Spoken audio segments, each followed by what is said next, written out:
ঝুঁকায়া দিয়েছো, নিজে যখন গোলাম বানায় আমার সিজদায় লুটে পড়েছো, আমি আল্লাহ তাআলা তোমার গুনাহকে maaf করে দিয়েছি।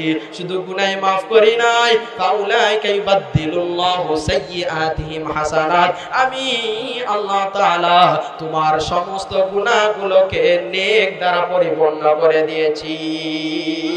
আরেকবার জোরে বলি না সুবহানাল্লাহ। তাহলে রাকাল বুরুজের যুবকেরা আজকে এত সুন্দর আয়োজন করেছে, বলেন দেখি এখানে তো গানও দিতে পারতো, যাত্রা দিতে পারতো, তা না করে আমার প্রাণপ্রিয় বন্ধুবার মেহেদি ভাই আপনাদের কোরআনের মাহফিলের আয়োজন করেছেন।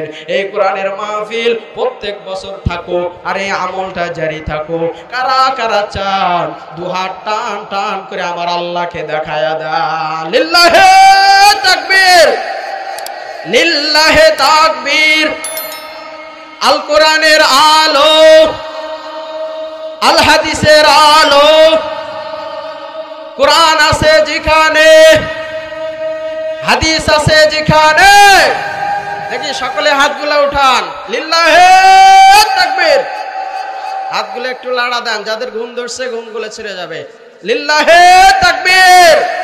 আল কোরআনের আলো, আল হাদিসের আলো। প্রিয় হাজিরিন, প্রিয় এলাকাবাসী, তাহলে গুনাহগার যুবক যদি আল্লাহর কাছে মাপ পান, আমরাও মাপ পাবো কি পাবো না? জোরে বলেন, পাবো কি পাবো না? আল্লাহ ক্ষমাশীল, আল্লাহ দয়াশীল। আল্লাহ গুনাহগার যুবককে মাফ করে দিয়েছেন, আমাদেরকেও মাফ করে দেবেন, ঠিক কিনা বলেন? তো প্রিয় এলাকাবাসী, আমি যেটা বলতে চাই, আমি একটা কথা বলেছিলাম।